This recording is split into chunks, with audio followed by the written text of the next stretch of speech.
Why do we love movie villains but hate real villains, even if they've done similar dastardly deeds? Many people think we love movie villains because we know they're not real. That's part of it, sure, but the truth is a lot more complicated than that. The reason we love movie villains is similar to a 14-year-old Carrie thinking Johnny P is the best member of a boy band because she likes his haircut. But yeah, I mean, that's how it is. Loving movie villains is really weird when you think about it. Mr. Darthy Darth is an extremely evil guy. I also hate that I just said Darthy Darth, but here we are. Don't believe me that he's evil? Just ask the residents of Alderaan. Oh wait, you can't, because he killed, and yet we love that cape-wearing, red lightsaber-slashing tyrant. I'm not immune to the Darth Vader love. I have a Darth Vader credit card. I even bought a Darth Vader pool floaty once, which, that's actually a different story for a different video. The point is that loving movie villains, even the deplorable ones, is socially acceptable, and that's weird when you think about it. To understand why we love movie villains, we must first understand ourselves why we hate real villains, and how tweens' love for celebrities is paramount to understanding everything. Keep in mind, this video is generalized because I wanted to keep this under a half hour. You don't have time to sit through a 10-hour video. I don't want to make a 10-hour video, so here we go. Part 1, understanding ourselves. People tend to consider themselves as morally superior to others. I kind of talked about this concept in my How Star Wars Changed the World video, but this helps us understand why we love movie villains, even though you wouldn't think it would. When someone looks at humanity's decisions as a whole, our own decisions seem a bit enhanced, aka we understand ourselves better than anyone else, so our own choices make the most sense. Versus when we look at other people's decisions, we can't actually tell what they're thinking. Because we're us and we know how we feel, we see ourselves as good. That's a general statement. People can acknowledge their mistakes too and take other people's feelings into account, and because we don't always understand or agree with others, they can seem like the bad guy to us. So how do we determine what's actually rational? Well, that depends on our own worldview. To simplify this, our own worldview becomes the center of our own universes, and how good or how bad someone is depends on how they relate to us. But if we see ourselves as good, and we know movie villains don't actually fit into this, why do we like them so much? Part 2, why we dislike people. The reason we hate real villains is simple. The reason we love movie villains is a bit more complicated. There's 2 general reasons why people don't like real villains, according to experts. The first general reason, and probably the most obvious, is that if we see somebody who has strong traits that we don't like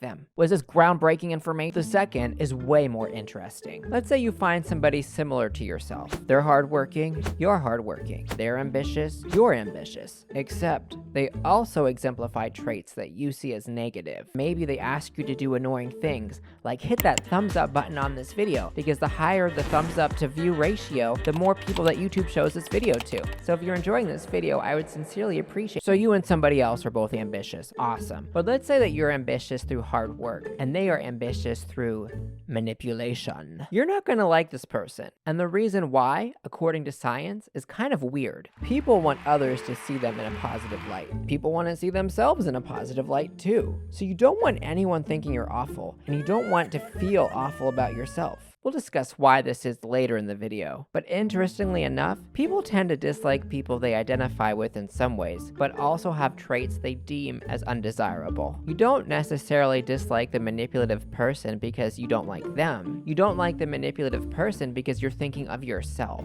I'm simplifying this concept. Someone with traits similar to you, but also with traits you don't want to be associated with, forces you to question your own identity, or question how others see you. Therefore, you don't like them. I know, it's kind of weird, right? I found out this information while researching for this video, and I read it and I was like, what am I reading? On the surface, it doesn't make a lot of sense. You don't normally look at somebody who annoys you, for example, and think, oh, Brittany and I are both considerate, but she's so stupid that she put apple juice in an ice cube tray, and because we're both considerate and she's stupid, people might think that I'm stupid enough to put... No, that's not how this works. It's more like you look at Brittany, and she's annoying, and then you don't like her because she's annoying. It's that simple, you know? It's a little more complicated, but I want to keep this a half hour. What am I doing right now with my hand?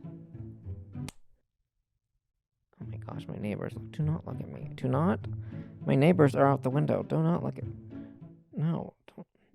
I think we can see this play out in action in its absolute rawest form with the stereotype of middle school and high school mean girls. No, I'm not talking about the movie, but Regina George is a great movie villain. In school, these girls are figuring out who they are, and their status is based on popularity, right? So wanting to have other people like them is their social currency. Simplifying to keep under it. So you can have a group of girls that are friends. They realize they have some differences that they don't necessarily like about each other. So even though they have a lot in common, a group of girls will ostracize another girl so they aren't associated with her, or brutally bully her so it lessens her reputation, aka her social currency. Because if people think less of the girl they tossed aside, it poses less of a threat to reflect on their own social currency. Simplifying to keep. So that's why a lot of parents to the kids are like, oh, I thought you and Carlo's girl Brittany were great friends. You're both on cheer together. I thought you had so much in common. Exactly, Lisa. That's exactly it. If you're watching this video and you happen to be in a situation where you're bullying somebody, just don't do it. You know, it's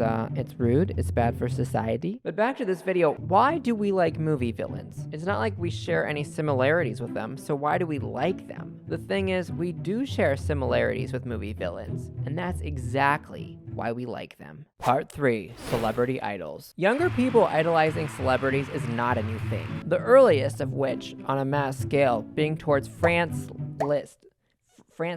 I don't know how to say his name. I probably should have looked that up before I started filming, but here we are. Franz Liszt was the first pop star, if you want to call him that. Essentially, this young concert classical pianist would tinkle the keys at his concerts, and young people, in particular young ladies, would lose their minds. There's a lot of enthusiastic screaming at his concerts. Oh, Franz is...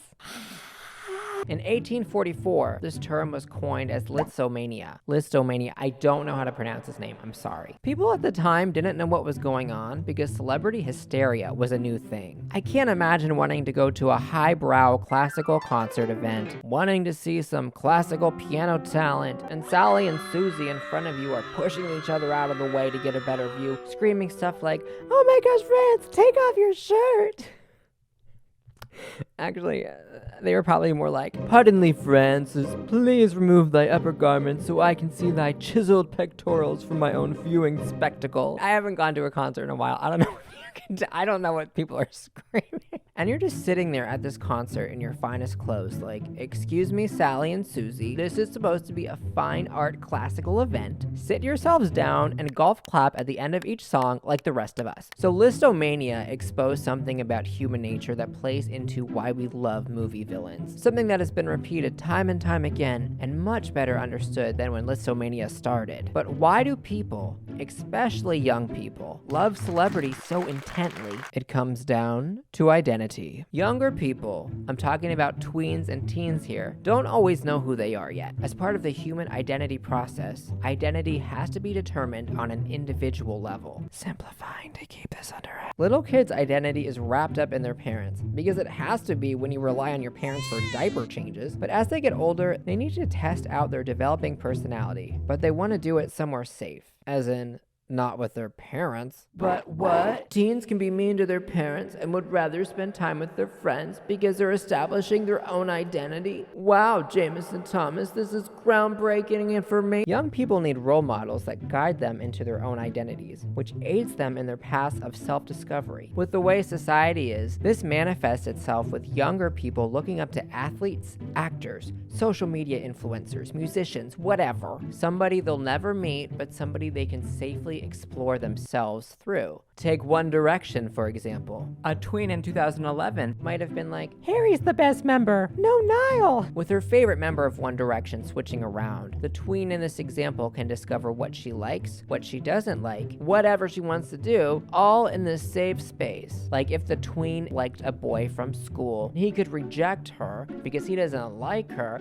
which would then serve as a threat to her reputation. And now, based in part due to One Direction being a role model when she was a tween, the now now adult knows what she's looking for in a romantic partner. Friends, you know what I mean. When we get older, that concept is still there. Older people don't necessarily need the identity piece of it, not in the same way younger people often do, but still, older people can relate to media figures. So how does all of this relate to movie villains? Part 4. Why we love movie villains. Maleficent's my favorite movie villain of all time. She's a dragon. I like dragons. Being a dragon is enough reason to like anyone. She curses a baby because she wasn't invited to a birthday party. If someone crashed my birthday party because I didn't invite them, well, I guess in this movie it was a birth party because the baby was a baby and didn't actually invite anybody and it was for the baby's birthday. You know, you get the idea.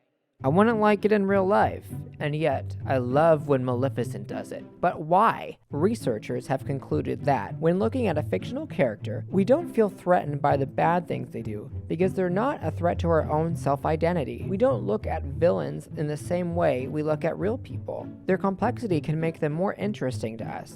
And honestly, no one's going to compare us to a likable movie villain. I mean, they could, but I've never been like, you know what, Peter, he acts like Darth Vader. This separation from reality, though, lets you detach the bad things you feel from the movie villain, and instead strengthens the positive feelings. This doesn't mean you agree with what the movie villain's done, but at the end of the day, you know it's not real. Simplifying to keep this. All in all, we do not apply human rules to movie villains, and I think it plays into why some movie villains are so well liked, like Lord Voldemort, but others are so despised, like Professor Umbridge. I just realized this entire time the microphone's been really high. I need to lower it. I'm not refilming this video, I don't care. In Western countries, generally, we do not conform, like Eastern countries do. We're more individualistic, generally. But we actually conform in more ways than you think. Back in the hunter-gatherer days, humans had to conform to stay in survival groups because they didn't want to be ostracized and abandoned. Simplifying to... If you didn't have others to help you, maybe a saber-tooth would have attacked you and you couldn't defend yourself. I don't really know how that would have worked. Maybe it would have been like a woolly mammoth or something. My hair looks like a woolly mammoth. I need to get a haircut. Maybe it would have been the squirrel from Ice Age or Fred Flintstone. I'm just making stuff up at this point. The same mindset impacts us now too. Many of our day-to-day functions are a result of maintaining group dynamics. People act differently based on who they're with. You're not going to treat your girlfriend the same way that you treat your grandma. That's a terrible example. Social conformity dynamics are present in a wide variety of our behaviors. All these group bonding things helped early humans stay in groups and survive together. Otherwise, a saber-tooth or Fred Flintstone. There's a part of us deep down or not so deep down that wants to be accepted by others. So we don't want to be seen as negatively, right? Because we don't want to get kicked out of a social group. Simplify. With movie villains, their negative traits pose no threat to our social dynamics because they're not part of our society. The same way young people can look at celebrities and safely figure out who they are internally without fear of personal rejection, audiences find relatability with movie villains and don't have to worry about social perceptions or internal perceptions. In real life, though, you don't think about it that deeply. Let's say a movie villain comes on screen. She's ambitious, confident, self-assured, hot.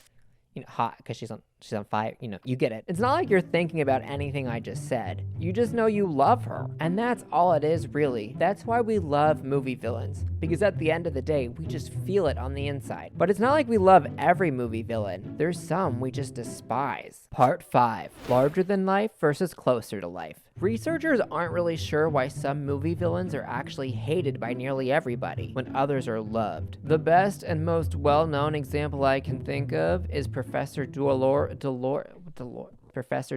Umbridge from Harry Potter. Name one person who likes Dolores, because I can't. She's cunning, smart, she goes after what she wants. Doesn't Maleficent do the same thing? And we love Maleficent, but you don't see people going to Comic-Con cosplaying as Dolores Umbridge.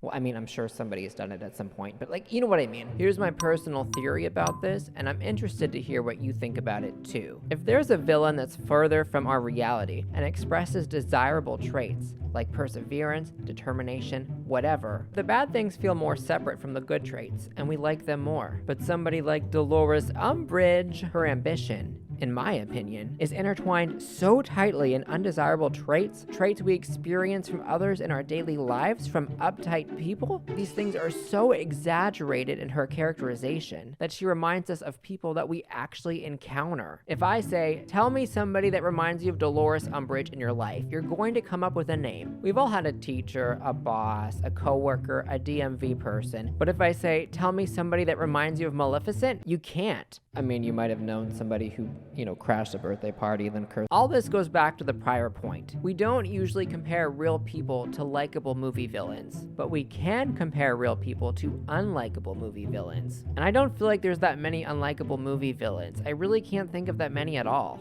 That's my theory, at least. Tell me in the comments what you think about the Dolores Umbridge situation. Even though we love movie villains, we usually want the hero to succeed. This is especially true for Star Wars. If you're interested more in how everybody sees themselves as the good guy and how that ties into Star Wars changing the world, click on this video next.